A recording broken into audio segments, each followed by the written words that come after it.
Good morning, Peoha. We're so glad to see you here again online with us. Come on, let's worship our God together. 1, 2, 3.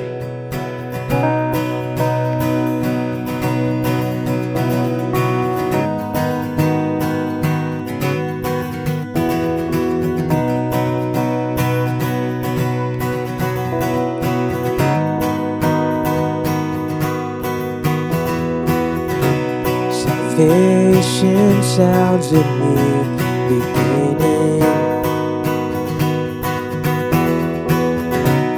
As distant hearts begin believing, redemption's bid is unrelenting. Your love goes on. Your love goes on. Come on, we sing. You carry us. You carry us, you carry us when the world gives way. You cover us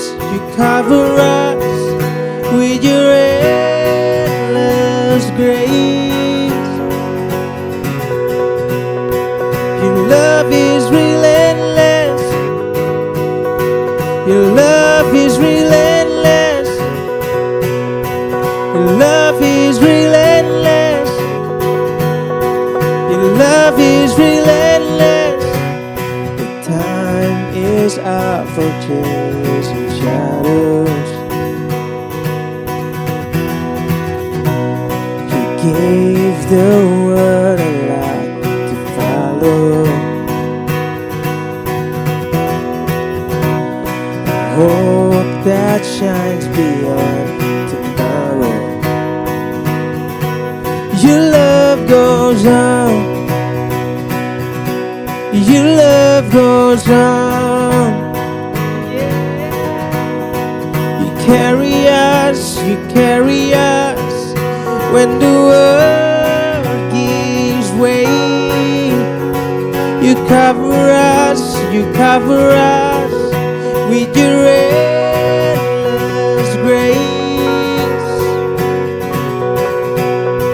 Your love is relentless. Your love is relentless. Your love is relentless. Your love is relentless. Your love, oh yes, yes it's true. It's all about your love. Yeah. Come on, we sing. Tearing through the veil of darkness, breaking every chain, you set us free. Fighting for the furthest, how you gave your life for all to see. Tearing through the veil of darkness, breaking every chain, you set us free. Fighting for the furthest, how you gave your life. Your love is relentless. Your love is relentless. Your love is relentless. Your love is relentless. Yeah. Your love is relentless. We thank you, Lord. Your love is relentless. Yes, Lord. Thank you for that.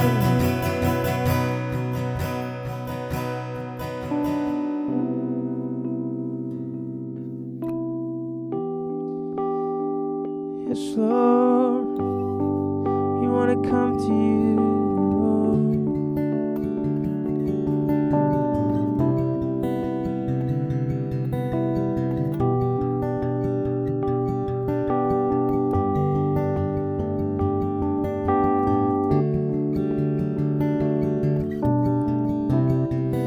How I live for the moment where I'm still in your presence. The all noise dies down. Lord, speak to me now. You have all my attention.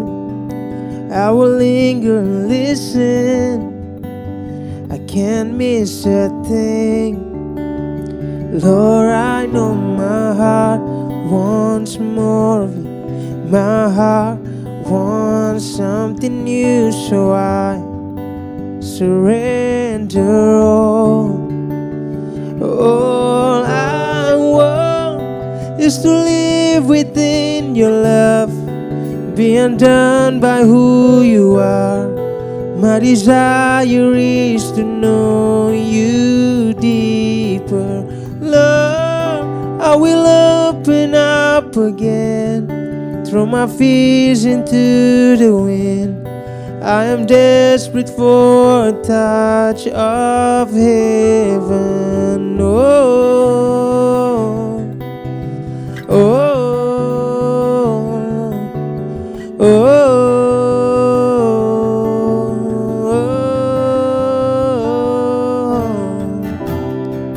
You're the fire in the morning, you're the cool in the evening, the breath in my soul, all the life in my bones. There is no hesitation in your love and affection.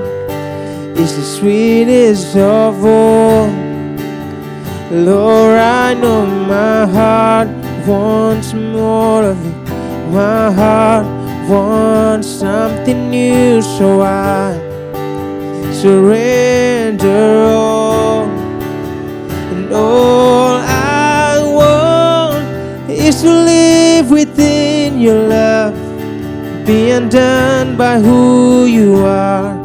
My desire is to know you deeper. Lord, I will open up again, throw my fears into the wind. I am desperate for a touch of heaven. Oh, oh, oh, oh.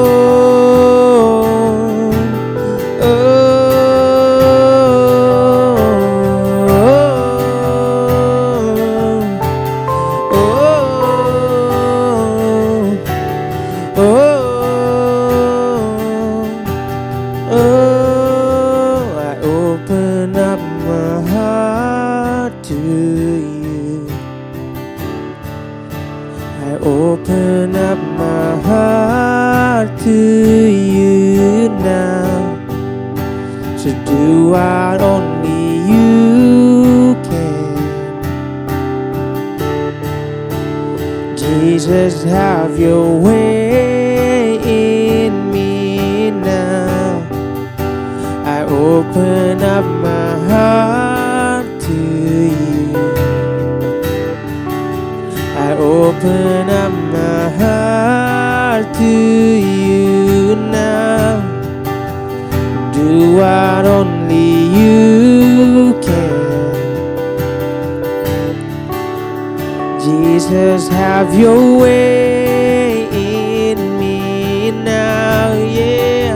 I open up my heart to you. I open up my heart to you now. Do what only you can. Jesus, have your way in me now. All I want is to live within your love, be undone by who you are. My desire is to know you deeper. Lord, I will open up again, throw my fears into the wind. I am desperate for a touch of heaven. Oh. Mari jemaat yang dikasihi Tuhan, kita satukan hati untuk berdoa. Bapa di surga, Engkau baik, Engkau dahsyat, Engkau luar biasa. Engkau Allah yang setia, Engkau Allah yang berdaulat, Allah yang mengasihi kami. Tuhan, terima kasih buat pagi yang baik ini. Engkau hadir di tengah-tengah hidup kami dan keluarga kami. Urapi anak-anak-Mu Tuhan, urapi hamba-Mu. Supaya kami Tuhan hari ini boleh menangkap isi hati Tuhan. Hidup kami diubahkan, hidup kami dibaharui. Kami siap Tuhan menjadi pelaksana dan pelaku daripada firman-Mu dan kehendak-Mu. Urapi kami semua Tuhan, sebab Engkau Allah yang baik, Allah yang setia, Allah yang mengasihi kami, Allah yang mau mendidik dan mengajar dan menuntun kami gereja-Mu. Terima kasih Tuhan, datang kerajaan-Mu, jadi kehendak-Mu dalam hidup kami. Di dalam nama Tuhan Yesus Kristus, semua yang siap diberkati, sama-sama katakan amin. Selamat pagi saudara yang dikasihi Tuhan, jemaat yang luar biasa. Pagi yang baik ini saya bersyukur kalau Tuhan yang begitu setia dan memelihara setiap kita sampai pada hari ini. Saudara, kita terus berdoa supaya pimpinan Tuhan, tuntunan Tuhan dan kehendak Tuhan yang terbaik terjadi dalam hidup kita, ya, baik secara pribadi, secara keluarga dan juga secara gereja Tuhan, secara korporat. Nah, hari ini saudara, kita akan meneruskan firman Tuhan yang saudaraku kita akan membahas hari ini, yaitu tentang biblical purpose, ya, tujuan Allah dalam hidup saya dan saudara. Ini menjadi bagian daripada khotbah seri yang sudah kita bahas selama 5 atau 6 minggu yang lalu, yaitu tentang the discipleship journey. Kita sudah mempelajari saudaraku tentang introduction, tentang apa itu murid dan apa yang menjadi perjalanan seorang murid. Kita juga sudah belajar tentang vital spirituality. Pentingnya buat saya dan saudara memiliki roh yang menyala-nyala, roh yang sehat, roh yang antusias, roh yang berkobar-kobar. Dan kita sudah belajar tentang saudaraku biblical theology. Siapa itu Tuhan? Ketika kita memahami siapa itu Tuhan, bahwa Dia Allah yang sovereign, Allah yang faithful, Allah yang loving, maka kita tahu saudaraku cara pandang kita akan Tuhan akan mempengaruhi hidup kita. Kita juga sudah belajar saudaraku tentang biblical allegiance. Ya, biblical allegiance kita belajar who is the master in our life. Ketika kita tahu biblical teologinya benar, maka akan membawa kita kepada allegiance, penerahan kita kepada Tuhan, bahwa Dia menjadi Tuhan dan Tuan dalam hidup kita. Kita hanyalah hamba, kita hanyalah anak, kita hanyalah saudaraku ciptaannya, tetapi Dia adalah Tuan, Dia Raja, Dia pencipta kita, Dia Bapa kita yang baik. Lalu minggu lalu kita sudah belajar tentang biblical identity, ya. Who am I? Atau lebih tepatnya whose am I? Hidup saya dimiliki oleh siapa?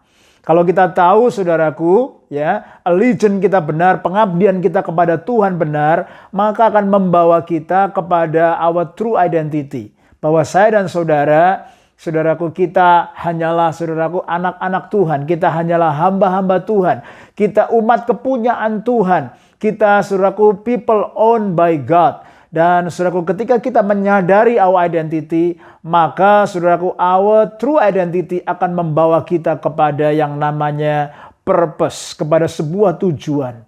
Nah, hari ini kita akan belajar tentang biblical purpose. Ini semua berkaitan. Dan ini semuanya membangun sebuah roadmap, sebuah roadblock buat kita untuk kita bisa menjadi murid-murid Tuhan yang benar, murid-murid Tuhan yang sejati, saudara. Nah, kita berdoa supaya apa yang kita pelajari dalam minggu ini benar akan menjadi berkat dan kekuatan buat kita. Saudara, apa pentingnya the power of purpose? Apa pentingnya saudaraku kuasa dari sebuah tujuan? Saudaraku, the power of purpose akan memberikan saudaraku sebuah sense of clear direction. Akan membawa kita saudaraku kepada sebuah arah hidup yang jelas. Lalu juga akan membawa kita saudaraku kepada sebuah deep conviction. Ada sebuah keyakinan yang kokoh, yang teguh dalam hati saya dan saudara. Bahwa kita sedang saudaraku ada dalam tuntunan Tuhan, dalam rencana Tuhan, dalam kehendak Tuhan. Dan akhirnya saudaraku membawa kita kepada sebuah strong commitment untuk kita hidup saudaraku dalam sebuah purposeful intentionally. Bahwa hidup kita sedang berlari-lari kepada sebuah tujuan, kepada sebuah arah, kepada sebuah destiny yang Tuhan siapkan dalam hidup kita secara, saudaraku, sungguh-sungguh dan secara, saudaraku, intentional, ya. Hari ini, saudaraku, kita akan belajar prinsip ini. Biblical purpose, saudaraku, akan clarify so many things in our life. Biblical purpose akan clarify our calling in God, our destiny as disciples, and our journey ketika kita berjalan bersama-sama dengan Tuhan. Karena orang, saudaraku, akan tersesat di pinggir jalan. Dunia ini menawarkan banyak, saudaraku, yang namanya, saudaraku, hal-hal yang menggiurkan, hal-hal yang membuat kita distracted, hal-hal yang membuat kita terjebak. Tetapi orang yang memiliki, saudaraku, true and biblical purpose, dia akan memiliki sebuah sense of direction. Dia akan memiliki, saudaraku, strong conviction. Dia akan memiliki, saudaraku, sebuah tujuan yang jelas dan kuat di dalam rencana dan kehendak Bapa di surga. Saudaraku, contohnya adalah sebuah perahu yang begitu besar.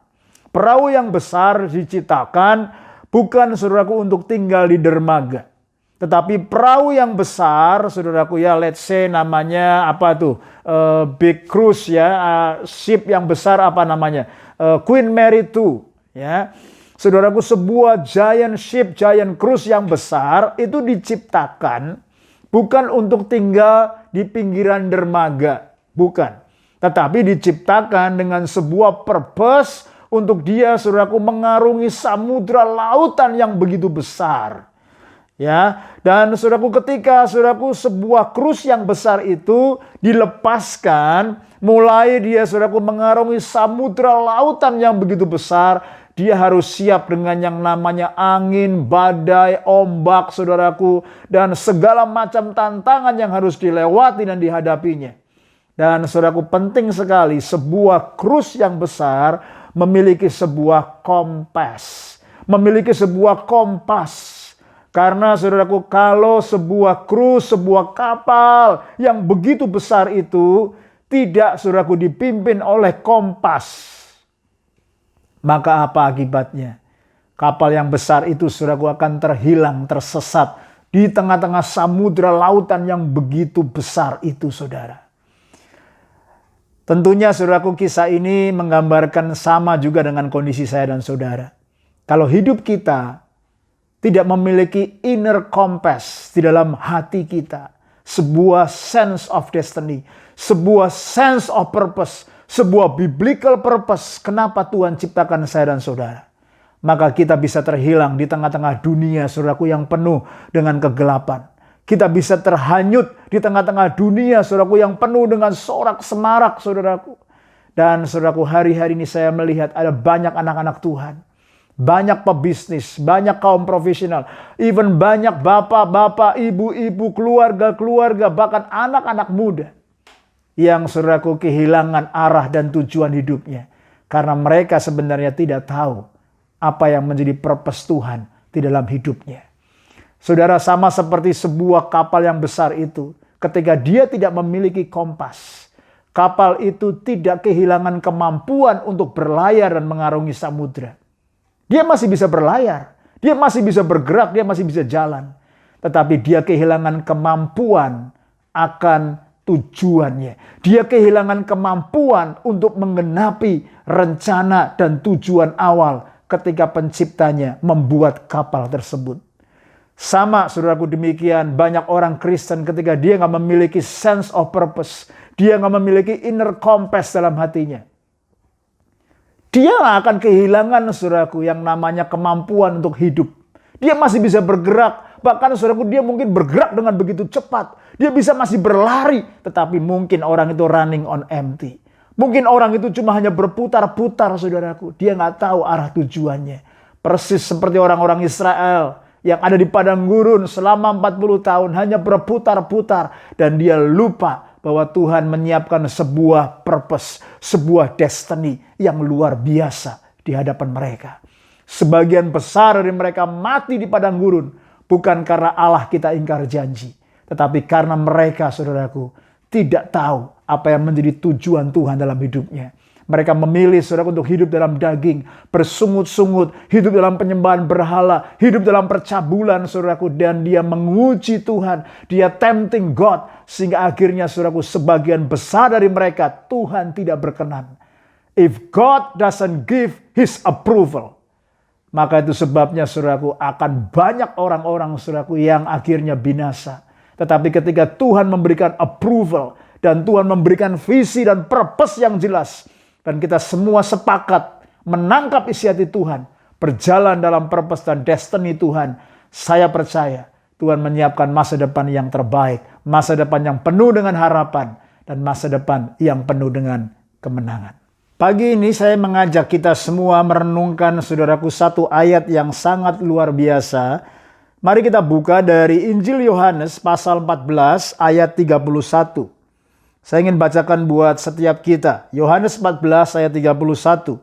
Tetapi supaya dunia tahu bahwa aku mengasihi Bapa dan bahwa aku melakukan segala sesuatu seperti yang diperintahkan Bapa kepadaku.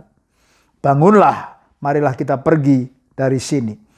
Terjemahan dalam ESV atau English Standard Version ayat 31 ini dari Yohanes 14 berkata demikian. But I do as the Father has commanded me, so that the world may know that I love the Father. Saudara, ini ayat luar biasa. Tuhan Yesus, saudaraku, memiliki sebuah clear purpose. Dia memiliki sebuah clear destiny ketika dia ada di muka bumi ini. Dia menggenapi, saudaraku, semua kehendak Bapa di surga. Dan apa yang dilakukan oleh Tuhan Yesus, ayat ini berkata, but I do as the Father has commanded me. Jadi saudaraku, Yesus ada di muka bumi ini, dia melakukan segala sesuatu yang Bapa perintahkan kepada dia. So that, apa artinya? Supaya pada akhirnya saudaraku dunia tahu apa yang maksudnya Yesus katakan supaya dunia tahu. Luar biasa saudaraku, ini hal yang kedua. Supaya dunia tahu I love the Father. Supaya dunia tahu bahwa Tuhan Yesus mengasihi Bapa di surga. Jadi saudaraku, di tengah-tengah kehidupannya Yesus ketika dia ada di muka bumi ini, dia datang melakukan semua perintah Bapa. Dan yang kedua, dia mengasihi Bapanya, saudara. Wow, ini begitu luar biasa, saudara. Jadi saudaraku, kalau kita perhatikan di dalam konteks Yohanes pasal 13 sampai 14 ini, kalau kita lihat saudaraku di dalam Yohanes 13, Yesus memberikan sebuah teladan dan Yesus memberikan banyak perintah dan banyak nasihat. Yohanes 13 dan Yohanes 14 ini Yesus lagi saudaraku bersama-sama dengan muridnya di upper room.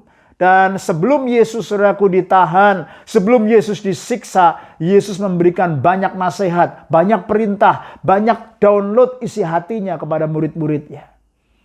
Dan kalau kita perhatikan di dalam pasal 13, Yohanes 13, Yesus berkata, kalau kamu saling mengasihi maka dunia akan tahu bahwa engkau adalah murid-muridku. Dia mengajarkan sebuah perintah untuk saling mengasihi. Bahkan Yesus memberikan teladan. Dia membasuh kaki murid-muridnya, saudara. Lalu dia memberikan perintah yang baru untuk kita semua saling mengasihi. Sama seperti Yesus sudah mengasihi kita terlebih dahulu. Dan saudaraku, ayat saudaraku demi ayat dalam konteks saudaraku Yohanes 13 dan dilanjutkan dalam Yohanes 14, Yesus mulai menceritakan bahwa dia, saudaraku, akan pergi. Dia akan meninggalkan dunia ini. Lalu, saudaraku, dia, saudaraku, akan, saudaraku, menderita. Dia akan disalibkan. Dan dia, saudaraku, akan mati. Dan dia akan bangkit pada hari yang ketiga. Bahkan Tuhan Yesus berkata kepada para murid-muridnya, di antara mereka akan ada yang murtad, menjual dia dan meninggalkan dia. Bahkan pada waktu itu dia menunjuk kepada Petrus bahwa Petrus juga akan menyangkal dia. Saudara, kondisi ini begitu mencengangkan. Murid-murid yang pada waktu itu berkumpul di lautan Yerusalem semua pada kebingungan, saudara. Tetapi Yesus berkata demikian, dia ingin mempersiapkan hati para murid-muridnya. Dia ingin menyampaikan pesan-pesan, petuah-petuahnya terakhir. Dia ingin download hatinya supaya para murid-muridnya menangkap isi hati Tuhan. Dia menangkap the purpose of his life, of his mission on earth. Lalu saudaraku, persiapan apa saja yang sebenarnya Yesus ingin sampaikan kepada murid-muridnya? Dia ingin menyiapkan setiap hati para murid dengan 3 hal. Yang pertama saudaraku, dia berkata, kamu jangan takut bahwa aku akan pergi meninggalkan kamu, aku akan ada di surga, dan dia menyiapkan tempat supaya dimanapun dia berada, nanti juga murid-muridnya akan berada. Dia mempersiapkan saudaraku rumah di dalam kekekalan supaya nanti di mana Yesus berada, murid-muridnya dan kita semua akan berada bersama-sama dengan dia dalam kekekalan. Itu persiapan yang pertama. Lalu persiapan yang kedua, Yesus berkata, kamu jangan takut. Aku tahu kamu akan mengalami juga aniaya, penderitaan. Apalagi Yesus sudah mati dan nanti Yesus akan naik ke surga. Dan dia akan berkata begini saudaraku, aku akan mengirimkan penolong yang lain, yaitu roh penghibur, yaitu Roh Kudus. Hal yang kedua yang Tuhan Yesus mau mempersiapkan murid-muridnya adalah supaya murid-muridnya tidak takut ketika Yesus tidak ada di muka bumi ini. Seakan-akan mereka ditinggalkan sebagai yatim piatu. Tetapi Yesus berkata, aku tidak meninggalkan engkau sebagai yatim piatu. Jangan gentar dan takut hatimu. Yesus memberikan janji bahwa roh penghibur yaitu Roh Kudus akan menyertai saya dan saudara, memberi penghiburan, memberi nasihat, memberi tuntunan sehingga saya dan saudara diingatkan untuk hidup terus di dalam purpose-nya Tuhan. Lalu yang ketiga saudaraku, persiapan apa? Dia berkata begini, aku akan bangkit dan kalau aku hidup, engkau juga akan hidup bersama-sama dengan aku untuk selama-lamanya. Saudara, apa artinya? Yesus akan mempersiapkan para murid-muridnya bahwa kehidupan di dunia ini adalah sementara, only temporal. Dan Tuhan berkata akan ada kebangkitan di antara orang mati, akan ada kehidupan kekal untuk selama-lamanya.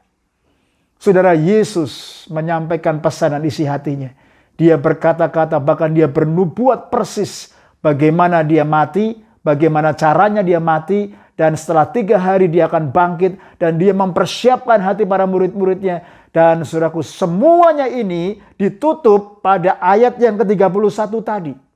Jadi saya mau kita saudaraku mendapat gambaran. Kita semua memiliki sebuah picture. Kenapa Yesus berkata di ayat yang ke-31 dari Yohanes 14 ini.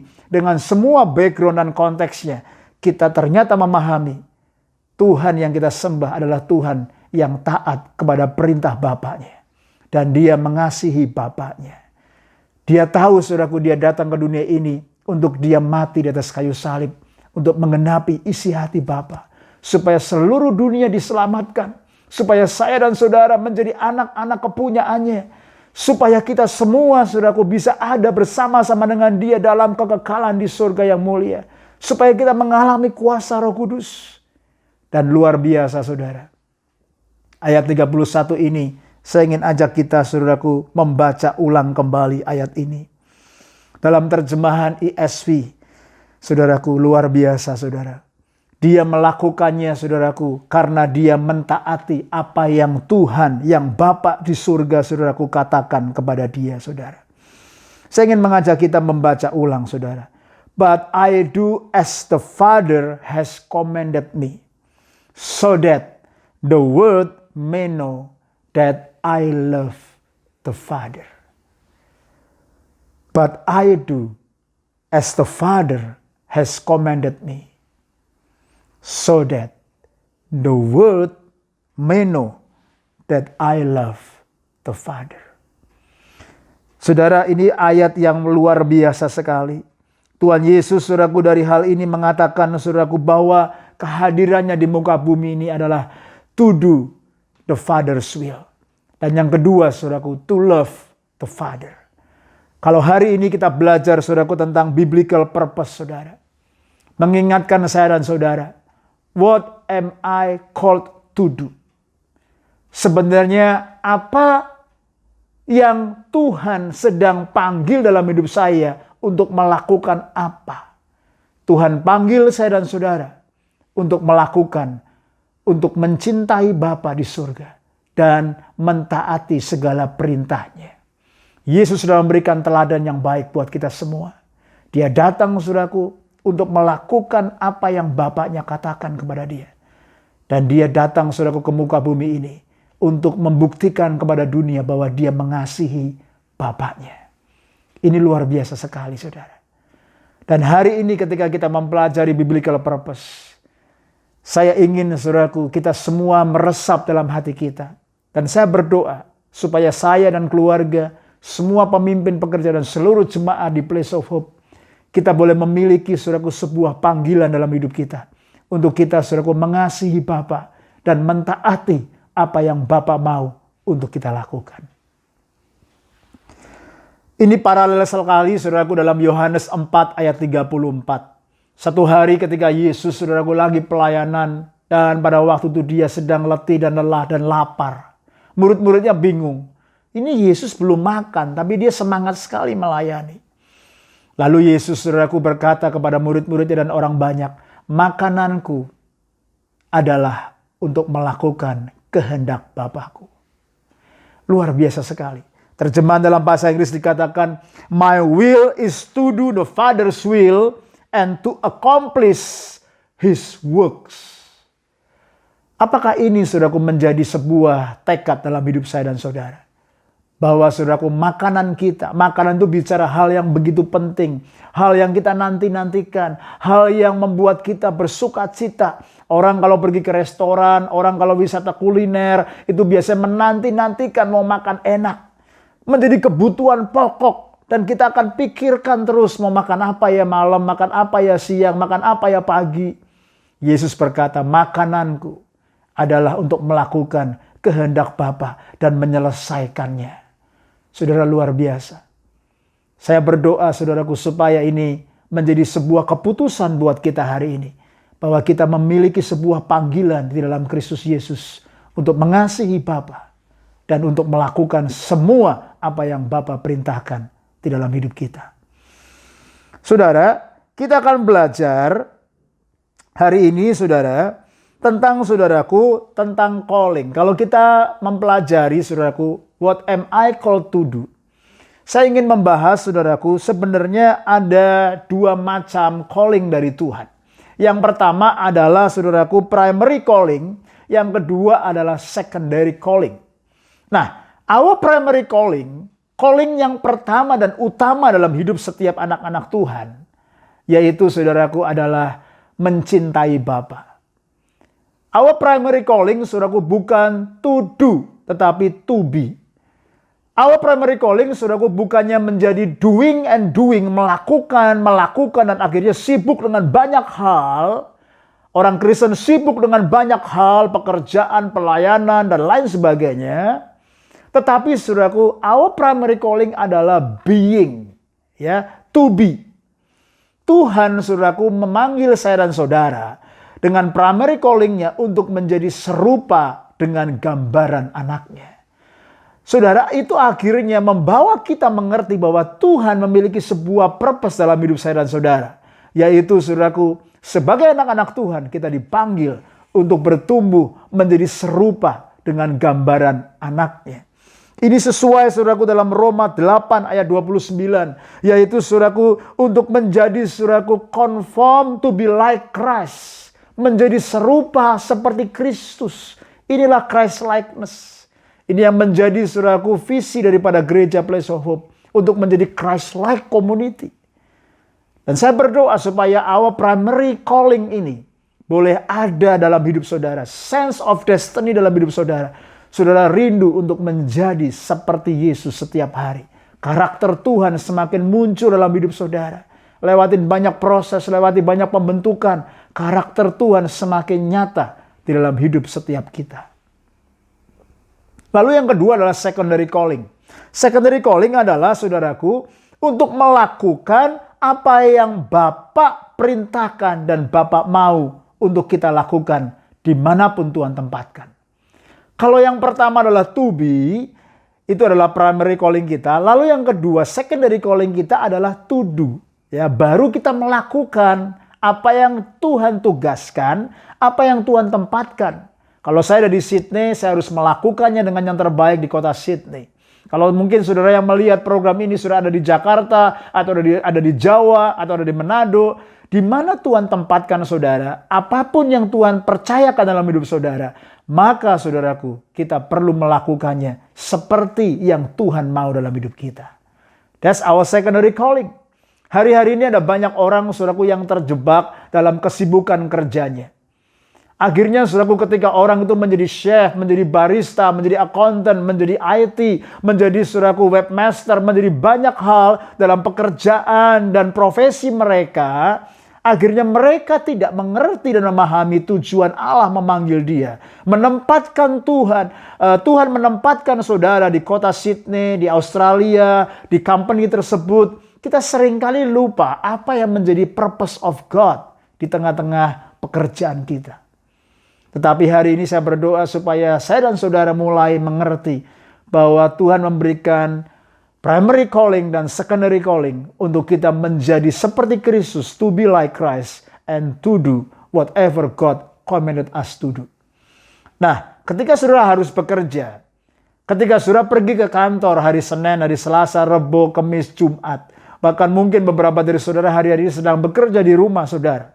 Ketika saudara sedang berbisnis, ketika saudara harus bekerja, saya ingin mengingatkan kita, saudara bekerja bukanlah cuma untuk mendapatkan gaji, bukanlah untuk mengejar paycheck, bukanlah untuk mendapatkan gaji saudaraku 1 tahun sampai $100,000, oh sekian mendapatkan berapa gaji dan lain sebagainya. Bukan itu yang harusnya menjadi motivasi utama dalam kita bekerja. Seharusnya saya dan saudara mengerti kenapa Tuhan tempatkan kita di tengah-tengah pekerjaan tersebut, yaitu untuk menjadi saudaraku apa yang Tuhan mau untuk kita kerjakan di sana. Saya ingin bagikan ada theology of works, bagaimana cara pandang kita di dalam pekerjaan kita. Ada 3 hal saudaraku kita bisa pelajari. Yang pertama, theology of work itu adalah sebuah perintah dari Tuhan. It is a God's command. Tuhan memberikan sebuah perintah untuk kita bekerja.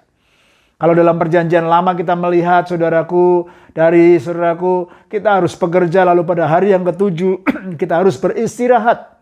Dalam perjanjian baru juga diulangi. Kalau kita tidak bekerja maka kita nggak usah makan. Karena Tuhan kita juga Allah yang masih bekerja sampai hari ini. So it is God command. Lalu yang kedua, the theology of work itu adalah sebuah tool untuk membentuk karakter kita. Itu adalah sebuah tool untuk transform karakter kita, attitude kita.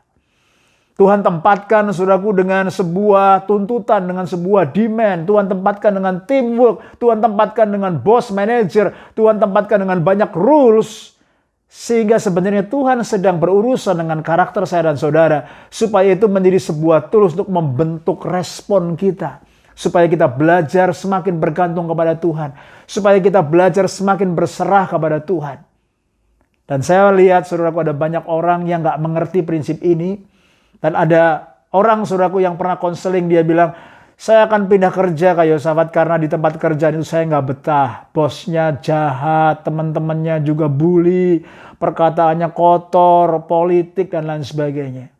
Saudara, orang ini kalau dia gak pernah menangkap rencana Tuhan, bahwa Tuhan membentuk karakternya lewat situasi, lewat kondisi di tempat pekerjaannya. Dia pindah cari kerjaan yang lain, dia akan temukan masalah yang sama. Ada orang yang berkata lebih baik saya pindah aja di Christian company. Saudara berpikir, saudara bekerja di Christian company, non-profit organization, saudara tidak menemukan masalah yang sama? Sama aja saudara. Bahkan orang yang bekerja di gereja pun, bahkan pendeta pun bersama dengan mantunya, mertuanya, staf pekerjanya, banyak yang ribut dan akhirnya pecah. Kenapa saudaraku? Bukan organisasinya, bukan tempat kerjanya, bukan gerejanya, tetapi adalah sikap hati kita. The condition of our heart. Kalau kita saudaraku masih mempertahankan ego kita, hak kita, sedikit-sedikit kita tersinggung, sedikit-sedikit kita marah, maka saudaraku Tuhan sedang mengizinkan kita melewati the necessary journey supaya kita saudaraku belajar lemah lembut, belajar berserah, belajar bersyukur. Dan pada akhirnya yang ketiga, the theology of work, Tuhan saudaraku sedang memberikan sebuah platform untuk saudara menjadi terang, menjadi garam di marketplace.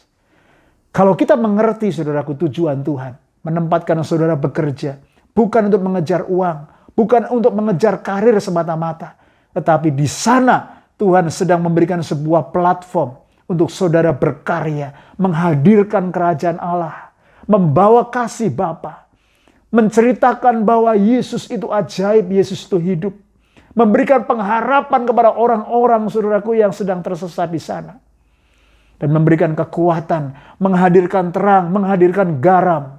Garam tidak perlu banyak, hanya sedikit saja, tetapi garam mewarnai dunianya, memberikan rasa kepada orang-orang di sekitarnya. Mari saudaraku selidiki hati kita.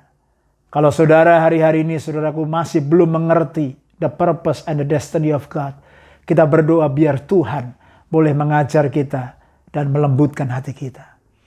Nah, minggu lalu, kalau saudara masih ingat, kita belajar tentang prinsip identity. Seorang raja, seorang filosof yang sangat terkenal namanya Salomo. Dia memiliki segalanya. Dia memiliki great works. Dia memiliki great wealth. Dia memiliki greatness. Dia punya segalanya, saudara. Ya, tetapi saudaraku pada akhir hidupnya, dia menyampaikan sebuah konklusi bahwa under the sun, di bawah matahari, semuanya adalah meaningless. Kalau orang saudaraku tidak mengerti tujuan dalam hidup ini, maka saudaraku ada banyak orang mengejar kekayaan, mengejar prestasi, mengejar karir, mengejar dolar. Sehingga akhirnya saudaraku pernikahannya berantakan, kesehatannya berantakan, emosinya berantakan, pelayanannya berantakan. Bahkan rencana Tuhan tidak digenapi dalam hidupnya.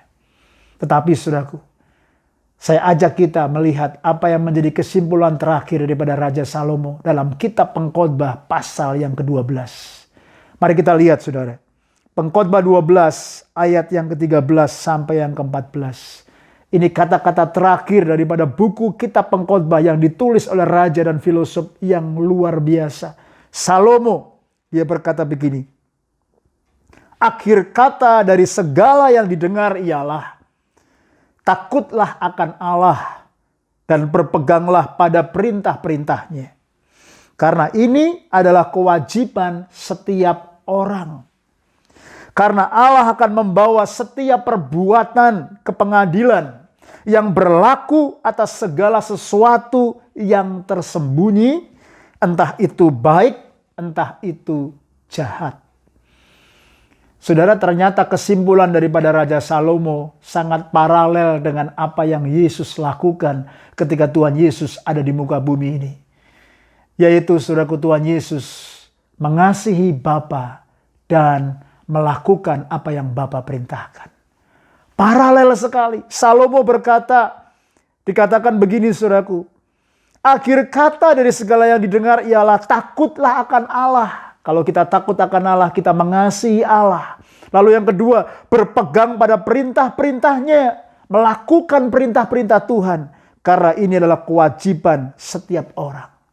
Saudara, Salomo mengingatkan bahwa pada akhirnya Allah akan membawa setiap perbuatan kita ke pengadilan. Bahkan perbuatan yang tersembunyi, baik itu jahat maupun itu baik. Kalau saudara gosipin pendeta, Tuhan catat. Kalau saudara mendoakan pendeta, Tuhan juga catat. Kalau saudaraku saudaraku tahu semua perbuatan-perbuatan kita yang tersembunyi. Saudara di kantor, saudara di rumah, saudara di jalan, saudara di gereja, apapun yang kita kerjakan. Tuhan catat itu semua. Tetapi saudaraku, yang menjadi kesimpulan akhir daripada Raja Salomo sangat paralel dengan apa yang Yesus hidupi dan ajarkan kepada murid-muridnya. Takut akan Tuhan, mengasihi Tuhan, dan taat pegang perintah-perintahnya. Luar biasa sekali saudara. Dan saya ingin kita tutup saudaraku dengan sebuah ayat saudaraku yang sangat luar biasa. Saya ajak kita membaca di dalam Ulangan 13 ayat 3 sampai yang keempat. Ulangan 13 ayat 3 sampai yang keempat. Ini perjanjian lama tapi paralel sekali dengan message di perjanjian baru, bahkan apa yang Yesus hidupi dan Yesus ajarkan. Ulangan 13 ayat 3 sampai 4. Maka janganlah engkau mendengarkan perkataan nabi atau pemimpi itu. Sebab Tuhan Allahmu mencobai kamu untuk mengetahui apakah kamu sungguh-sungguh mengasihi Tuhan Allahmu dengan segenap hatimu dan dengan segenap jiwamu.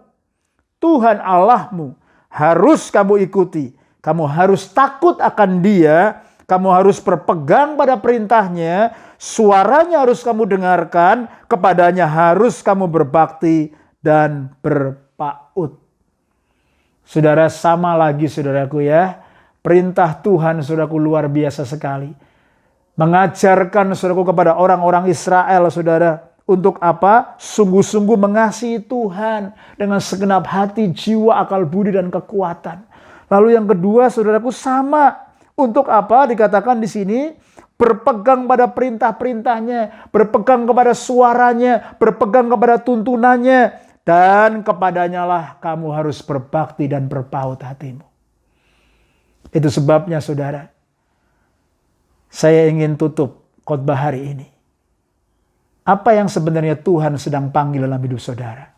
Tuhan panggil saudara dan saya untuk mengasihi Tuhan dan untuk mentaati Dia dengan segenap hati kita. Apapun profesi saudara, dimanapun saudaraku Tuhan tempatkan saudara, pegang prinsip ini, pegang tujuan hidup ini. Kalau saudara hidup, apapun profesi kita, apapun tanggung jawab kita mau mengasihi Tuhan dan kita mau mentaati Tuhan.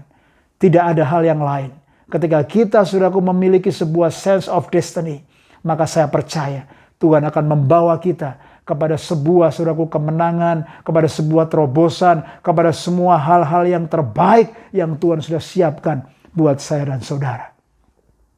Akhir kata daripada khotbah ini, kesimpulannya adalah saudaraku, our purpose in life is to walk with Him and to work with Him. Berjalan bersama dengan Tuhan setiap hari, mengasihi Tuhan, takut akan Tuhan, dan bekerja bersama-sama dengan Dia. Kita mentaati semua perintah-perintahnya, dan kita memegang semua perintahnya dan kehendaknya yang terbaik buat kita. Mari sama-sama kita ulangi, to walk with Him and to work with Him. Bilang ke sebelah kanan kirimu, suami istrimu, katakan, my purpose in this life is to walk with Him and to work with Him. Kiranya Tuhan Yesus memberkati kita semua. Tundukkan kepala, kita berdoa. Bapa di surga, kami bersyukur siang hari ini kami boleh belajar firman-Mu. Tuhan mengingatkan kami bahwa hidup kami Tuhan hanyalah sementara. Dan Tuhan memanggil kami. Tuhan memberikan sebuah destiny. Tuhan memberikan sebuah purpose. Supaya kami Tuhan mengasihi-Mu. Supaya kami takut akan Engkau. Dan pada akhirnya Tuhan kami mentaati semua perintah-Mu, semua kehendak-Mu kami kerjakan. Sama seperti Tuhan Yesus memberikan contoh dan teladan. Dia melakukan segala yang Bapa perintahkan kepada Dia. Dia finishing well. Dan Dia menunjukkan kepada dunia bahwa Dia mengasihi Bapa. Tuhan tolong hidup kami. Tolong hamba-Mu, tolong para pemimpin pekerja seluruh jemaat-Mu di Place of Hope. Untuk kami Tuhan Kau dapati. Menjadi gereja yang mengenal Engkau, mengasihi Engkau, dan mentaati Engkau. Tuhan tolong kami to walk with You every day and to work with You every day. Sehingga kami boleh menggenapi semua rencana-Mu dan destiny-Mu yang terbaik. Di dalam nama Tuhan Yesus, semua yang percaya sama-sama kita katakan, amin. What's your purpose in life? Do you ever look out at the infinite ocean or stare up at the stars and the infinite galaxy and realize just how big the universe is and just how small you are? Do you ever stop and ponder, what is the meaning of life? Does my life have any purpose to it? What is your purpose? Does your life have any meaning to it? Do you ever feel like you're on this journey in life and you don't know where you're headed? Is the purpose of your life to make a name for yourself, to be heard, to be seen by millions? Most people spend their whole life chasing money and chasing sexual relationships, but what you find is when you chase after those things, you lose your identity of who you are, and ultimately, you have no true purpose in life. So oftentimes people find out the hard way that your sense of completion isn't found in how much you achieve, how famous you become, how rich and powerful that you become. We all want self-gratification. We want to be liked and accepted. Our self-worth and purpose of living starts to become based solely on how many social media likes that we get. We fall victim to living a life based on our outer self-image, which leads us to live a life of self-comparison, which always leads to depression. If you ever come to believe in God, if you ever come to believe that you were created by God for a purpose, that you're a product of God's love, and that you're called to live a life of significance, if you ever stop and just realize that you were created uniquely by God, because God loved you so much that He created you. He knew you before you were even in your mother's womb. He set you apart. He cares so much about the life that you're living. You are a beautiful masterpiece of art created in God's image. You were created in God's image. So therefore, you were created to live a life of purpose, to do extraordinary things for God, to do extraordinary things for others. If you give yourself completely to God, you will truly be at peace. Everybody eventually surrenders to something or someone. If you don't surrender to God, you will surrender to something, whether it be your own ego, or money, or lust, or pride, or resentment, or fear, or the expectations of others, a sense of unworthiness. You were designed to worship our Creator. You were designed to worship God. Your sense of completion is found in our Lord and Savior, Jesus Christ. When Jesus died on the cross for us, He said, "It is finished." You have been made new in Christ. You are complete in Christ. You might be saying, well, all this sounds great, but you see, I'm not a religious person. Well, that's okay. You don't have to be a religious person per se. But if I were to ask you, are you a loving person? And you were to answer yes, that you're a loving person, well, then that means that you're a godly person, because God is love. For God so loved the world that He gave His one and only Son, that whoever believes in Him shall not perish, but have eternal life. You're complete. You've been set free in Christ. See, you want to be famous and successful, but you're already famous to God. You know, your true friends might celebrate you once a year on your birthday, but God celebrates you every day of your life. You're His child. He loves you unconditionally for all of eternity. He created you to have a relationship with you. You have two paths that you can choose in life. You can either accept God's undeniable love for you through His Son, Jesus Christ, or you can choose to walk the path alone in life, never having a relationship with God, never having a relationship with our Creator. You can read all the books by all the most popular atheist authors, but what you'll find is any life apart from God is truly no life at all. Anything that your name is attached to, live your life in such a way that everyone knows that everything you did it to the glory of God. God gives us all different talents to serve others and to glorify God. Don't be afraid to keep unlocking more and more talents. You never know how great you are at something until you try. Once you put your faith in God and you trust in Him wholeheartedly, you start to live a life without fear. You realize that all things are possible in Christ. God's Holy Spirit is inside of you. Do you realize that God, who created all the heavens and the earth, could live anywhere that He chooses? But do you know where He chooses to live? God chooses to live inside of you. Your body is a temple, and you have the Holy Spirit of God inside of you. Your possibilities are endless.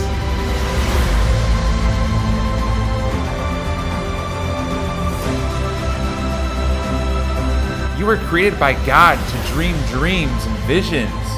If you live a life where you seek the Lord with all your heart, you will find Him. If you live a life where you love the Lord your God with all your heart, soul, and strength, then you're leaving nothing to chance, never wondering what if. What if I would have done this? What if I would have done that? Seek God with all your heart, with all your mind, with all your soul, living a life of purpose for all of eternity. Leave behind a legacy long after you're gone from this earth, where people still talk about all the great things that you did for them. That your children's children will live a life of purpose from the foundation that you set for them. For truly I ask you, what is your purpose? Kita diciptakan dengan sebuah tujuan. Dan Tuhan Yesus datang ke dunia ini dengan sebuah tujuan. Dan Dia memberikan sebuah teladan. Dia menggenapi semua tujuan yang Bapa siapkan yang terbaik. Dia mengasihi Bapa dan Dia mentaati dan menyelesaikan semua yang Bapa kehendaki. Berapa banyak saya dan saudara hari ini mau berkata, Tuhan, ini hidupku. Hidup yang cuma sekali ini. Aku mau hidupi dengan sebuah sense of purpose. Biblical purpose.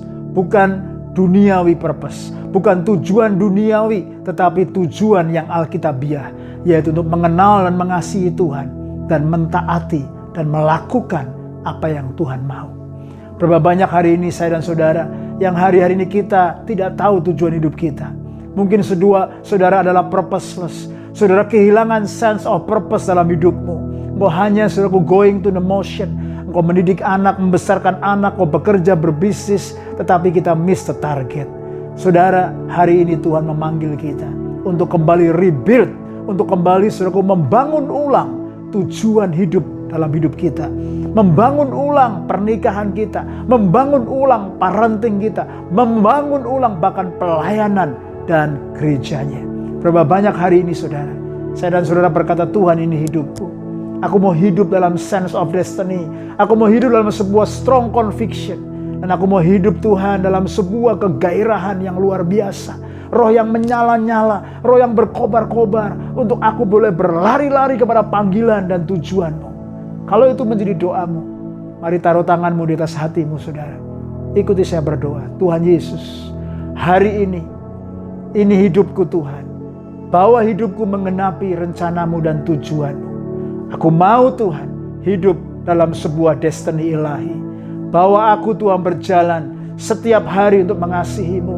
Setiap hari untuk mengenalmu. Setiap hari untuk mentaatimu. Sehingga hidupku yang cuma satu kali ini tidak aku sia-siakan. Aku tidak seperti orang Israel yang berputar-putar. Aku tidak seperti Tuhan. Oh Bapa, sebuah Tuhan kapal yang besar yang kehilangan kompas dan akhirnya tersesat. Tetapi Tuhan, aku mau memiliki sebuah inner compass, inner destiny, sense of destiny, sense of purpose dalam hidupku. Tuhan, tolong aku, urapi dan sertai hidupku di dalam nama Tuhan Yesus Kristus.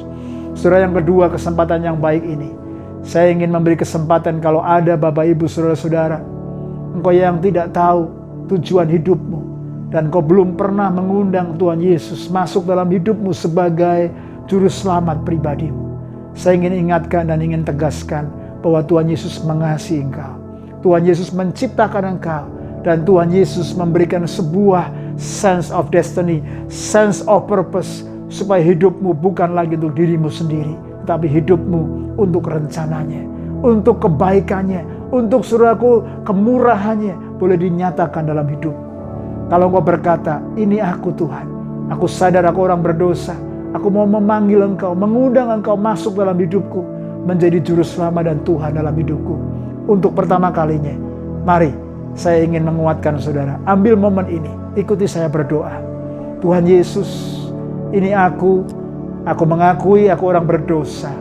Ampuni dosa-dosaku, basuh dengan darah-Mu. Engkau menjadi Juru Selamat dan Tuhanku. Biar Engkau memimpin hidupku, masuk kepada semua rencana-Mu yang mulia. Aku hidup sebagai anak-Mu dan Kau menjadi Bapakku. Aku hidup sebagai hamba kebenaran dan Kau menjadi Tuhan yang baik. Tuhan yang baik. Dan Engkau menyiapkan masa depan yang penuh dengan harapan. Aku bersyukur Tuhan Yesus. Jadikan aku anak-Mu yang setia sampai akhir. Di dalam nama Tuhan Yesus Kristus. Bapa, hamba berdoa Engkau yang meneguhkan setiap hati anak-anak-Mu. Dan Engkau Tuhan yang terus membawa kami hidup dalam sebuah tujuan yang ilahi. Terima kasih Bapa, segala hormat, syukur, kemuliaan kami kembalikan di dalam nama Tuhan Yesus Kristus. Amin.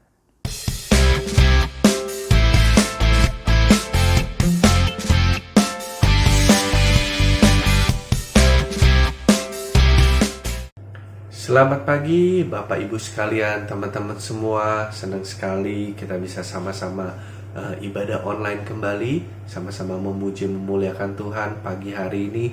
Saya percaya semua dalam anugerah-Nya yang luar biasa. Saya berterima kasih buat teman-teman yang sudah setia bergabung bersama-sama kita setiap minggunya. Dan juga saya mau welcome kalau ada teman-teman yang baru pertama kali bergabung bersama kami ibadah online. Saya mau welcome. Saya percaya semuanya diberkati. Ya, jangan lupa ajak teman-teman yang lain, ajak orang-orang lain untuk kita bisa sama-sama memuji memuliakan Tuhan, sama-sama mendengar firman Tuhan. Dan aku percaya Tuhan memberkati kita semua. Buat yang ketinggalan, jangan takut. Saudara bisa nonton replay ibadah online kita di YouTube channel kita. Ya, saudara bisa ikuti terus perkembangan gereja. Dan juga jangan lupa subscribe and like our Facebook page, our Instagram. Ya, dan juga ada updated website placeofhope.org.au. Ya, kalian bisa visit. Dan saya percaya kalian akan diberkati. Saya percaya kita semua diberkati. Yang diberkati boleh lambaikan tangan. Ya, minggu depan saya akan melanjutkan khotbah seri The Discipleship Journey dengan topik Biblical Value. What is the ultimate important in my life? Ya, saya percaya kita akan semua diberkati. Siapkan hati, ya, siapkan pikiran untuk kita gali firman Tuhan, kita belajar firman Tuhan. Dan saya percaya Tuhan akan berbicara specifically langsung buat kehidupan saudara. Kita tangkap apa isi hati Tuhan buat kita semua. Amin. Saya juga mau encourage teman-teman semua tetap ikuti Daily Voice of Hope, di mana Kak Yos setiap harinya akan mengirimkan renungan harian, di mana renungan harian ini terus membahas tentang Discipleship Journey, khotbah seri. Dan ya, saya percaya renungan harian ini akan melengkapi kita untuk kita bisa lebih lagi membahas tentang topik di khotbah hari Minggu. Dan aku percaya ini jadi langkah praktis kita bisa implement langsung firman Tuhan setiap harinya dalam discipleship journey ini. Ya, saya percaya kita semua diberkati.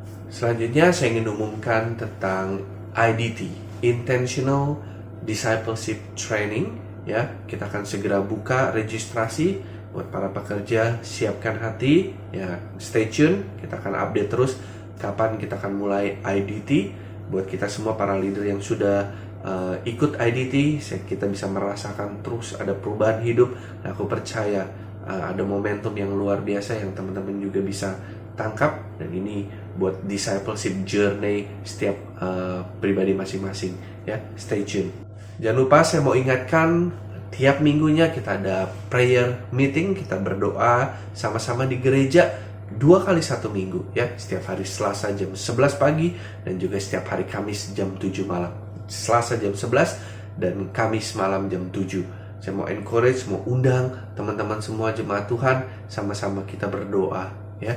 Dan juga buat oikos yang ada, saudara bisa tetap setia oikos setiap minggunya, ya. Saudara bisa terus connect sama teman-teman semua, ya, anak oikos, nggak ada yang ketinggalan. Kalian bisa care each other. Dan oikos sekarang sudah bisa kumpul di rumah, ya, small group. Dan aku berdoa, aku percaya oikos tetap semangat, ya. Kita tetap dalam perlindungan penyertaan Tuhan. Amin. Saya juga mau ucapkan selamat, congratulations buat David and Grace, buat kelahiran putri pertama mereka hari Selasa kemarin tanggal 16 Jun, ya, Immanuela Christine Wang. Lahir di Royal North Shore dengan berat 3,25 dan panjang 49. Semuanya sehat, baby sehat, mami sehat, ya. Speedy recovery buat Grace, ya. Congratulations, welcome to parenthood, ya.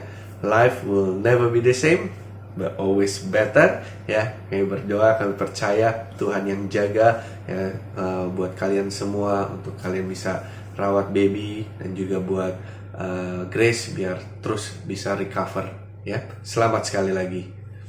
Oke, sekarang saatnya kita bisa memberi yang terbaik buat Tuhan. We give back apa yang Tuhan sudah kasih berkat buat kita. Hari ini kita bisa memberi yang terbaik. Bentar lagi kita ada bank detailnya. Saudara bisa transfer secara online. Dan saya percaya kita semua bisa memberi dengan hati penuh dengan sukacita ya. Tuhan melihat hati kita. Oke, selamat memberi saudara. Give, and it will come back to you. Good measure, pressed down, shaken together, and running over. Give, and it will come back to you. When you give to the Lord. Help me out now, here we go. Give, and it will come back to you. Thank you buat pemberian saudara. Yuk kita mau berdoa, kita bawa offering kita untuk kita bisa berdoa kepada Tuhan. Bapa, kami mengucap syukur Tuhan buat pagi hari ini Tuhan. Engkau begitu baik Tuhan. Engkau terus jaga sempurna keluarga kami. Kalau kami bisa ibadah sama-sama, kami mengucap syukur Tuhan. Kami bisa memuji-Mu, bisa menyembah-Mu, bisa mendengar isi hati-Mu Tuhan buat kami. Tuhan, kami percaya Tuhan Kau mau jadikan kami adalah sebagai murid-murid-Mu Bapa. Ajar kami punya hati yang terus mau diajar, mau diproses Tuhan. Biar terus Tuhan kami terus jadi murid-Mu yang sejati. Bapa, bekerja dalam hidup kami. Kami tahu Tuhan Engkau Allah yang sempurna Tuhan. Penyertaan-Mu, rencana-Mu Tuhan, gak ada yang pernah gagal Tuhan. Bahwa kami terus bersandar padamu Tuhan. Setiap proses yang kami mau jalani dengan sukacita. Terima kasih sekali lagi buat pagi hari ini. Kami bersyukur kami bisa memberi Tuhan. Kau yang lihat pemberian kami Tuhan. Kau yang pakai sedemikian rupa Tuhan untuk memperlebar kerajaan-Mu Bapa. Lihat hati-hati yang sudah memberi Tuhan. Biar Engkau yang terus penuhi kami Tuhan dengan kasih setia-Mu Bapa. Terima kasih, kami bersyukur, kami bersukacita, kami bisa memberi, dan kami bisa memuliakan nama-Mu Tuhan. Terima kasih di dalam nama Yesus, kami bisa berdoa, mengucap syukur. Haleluya. Amin. Thank you buat pemberian saudara. Selamat hari Minggu dan Tuhan memberkati. Thank you sekali lagi buat semua persembahan, pemberian, dan perpuluhan yang saudara sudah bawa ke rumah Tuhan. Saya percaya semua pemberian yang kita tabur dalam ladang Tuhan tidak pernah kembali sia-sia. Dan itu semua akan memperlebar kesaksian kerajaan Allah di mana Tuhan tempatkan kita. Saya juga ingin mengucapkan terima kasih buat semua yang melayani ya hari ini. Buat Ote, buat Terry, buat semua orang yang terlibat, saudaraku yang juga sudah mendoakan. Juga buat Vera yang sudah mengedit video ini, mempersiapkannya. Sampai saudaraku kita semua bisa menikmati ibadah online ini. Saya percaya apapun pelayanan saudara, bagian yang saudara sudah tabur untuk pekerjaan Tuhan, saudara sedang mengenapi kehendak dan rencana Tuhan yang terbaik. Mari kita sama-sama akhiri ibadah ini, kita berdoa dan kita bersyukur. Bapa di surga, sekali lagi kami bersyukur Tuhan. Kalau hari ini kami boleh memuji, menyembah-Mu. Kami boleh mendengarkan firman, kesaksian, kami boleh menabur, memberi untuk rumah-Mu. Tuhan, hamba bersyukur buat setiap pemimpin, pekerja, dan seluruh jemaat. Kami percaya Tuhan, Kau terus menjaga kami, Kau Allah yang terus menolong kami, untuk kami boleh setia Lord, to walk with You and to work with You. In every seasons, in everywhere, in every time, Engkau membawa kami Tuhan mengenapi dan menyelesaikan apa yang Tuhan sudah siapkan. Terlebih daripada semuanya, biarkan hati kami mengasihi-Mu Tuhan. Biarkan hati kami mentaati-Mu. Kau dapati hati kami setia sampai akhir, menjadi hamba-hamba Tuhan yang setia dan berkenan di hadapan Tuhan. Secara khusus kami berdoa buat jemaat yang sedang mengalami pergumulan. Tuhan, Kau yang hadir dalam hidup mereka. Untuk masalah visa, untuk masalah keuangan, untuk pekerjaan, untuk bisnis, untuk hubungan, untuk keluarga, untuk anak-anak, bahkan Tuhan untuk pelayanan, masa depan gereja-Mu. Engkau yang sedang menuntun dan membawa kami kepada semua yang terbaik yang sudah Engkau siapkan dalam perbendaharaan surgawi-Mu. Jadi dan genap datang kerajaan-Mu, terjadi dan terlaksana kemauan-Mu Tuhan. Juga kami memberkati bangsa Australia, bangsa Indonesia, bahkan kondisi bangsa-bangsa di tengah-tengah pandemik ini Tuhan. Engkau Allah yang menolong, Engkau Allah yang berdaulat. juga kerusuhan rasial yang sedang terjadi di beberapa kota dan negara. Tuhan, Engkau yang pulihkan, Tuhan Engkau yang jagai, dan Tuhan Engkau terus memulihkan Tuhan kondisi bangsa-bangsa.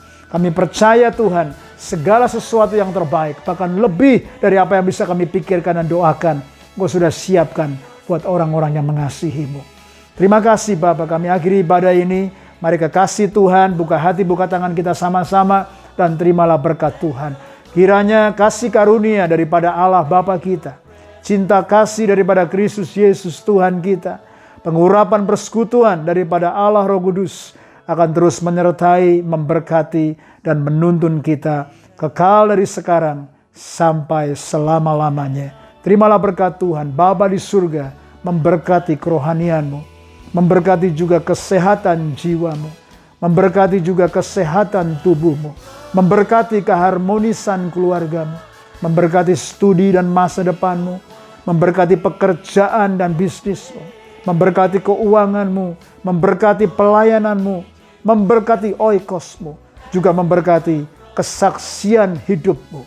Terimalah semua berkat-berkat ini di dalam nama Kristus Yesus Tuhan yang sudah datang dan memberikan teladan menggenapi tujuan ilahi yang sempurna. Kita semua yang percaya dan diberkati, sama-sama kita katakan amen. Amen. Stay strong and stay blessed. God bless you all.